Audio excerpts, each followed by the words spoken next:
Welcome back. ఇటు తెలంగాణలోనే కాదు అటు దేశంలో కూడా మహిళా సమాజం నరేంద్ర మోదీకి అండగా నిలుస్తుందని కేంద్ర మంత్రి కిషన్ రెడ్డి అన్నారు. చంకన పిల్లలను పెట్టుకుని భార్యాభర్తలతో మహిళలు మోడీ రోడ్ షోకి రావడం ఇందుకు తాత్కాలికమన్నారు. బీజేపీ రాష్ట్ర పదాధికారుల సమావేశంలో పాల్గొన్న కిషన్ రెడ్డి నేతలకు దిశానిర్దేశం చేశారు. ప్రతి పోలింగ్ బూత్ని బాధ్యతగా తీసుకుని ప్రతి కార్యకర్త ప్రచారం చేయాలని సూచించారు. పార్లమెంటు ఎన్నికల్లో మరింత ముందుకెళ్లడానికి సానుకూల వాతావరణం ఉందన్నారు. స్వచ్ఛందంగా వాలంటీర్లుగా మహిళలు బీజేపీ సమావేశాలకు రావడానికి సిద్ధంగా ఉన్నట్లు తెలిపారు. ఈ ఎన్నికలు ఢిల్లీకి దేశ అభివృద్ధికి సంబంధించిన ఎన్నికలన్న ఆయన రాహుల్ వచ్చే జన్మలో ప్రధానమంత్రి అవుతాడేమోనని ఎద్దేవా చేశారు. కాంగ్రెస్ పార్టీ హిస్టరీనే అవినీతి అని, తెలంగాణలో హస్తం పార్టీ గెలిచే అవకాశమే లేదన్నారు కిషన్ రెడ్డి.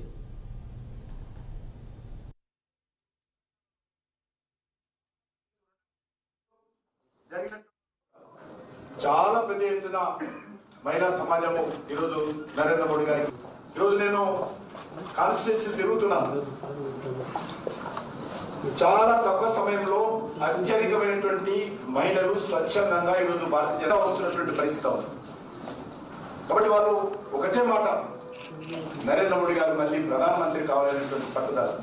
మొన్న మల్కాజ్గిరి చంకల పిల్లలను పెట్టుకొని భార్యాభర్తలతోటి సకుటుంబ సపరివారంగా వచ్చి ఏ రకమైనటువంటి నరేంద్ర మోడీ గారు రోడ్ షోలో స్పందన చూపించామో అద్భుతమైనటువంటి అమోఘమైనటువంటి స్పందన ఈరోజు విషయాన్ని చెప్పడం జరిగింది.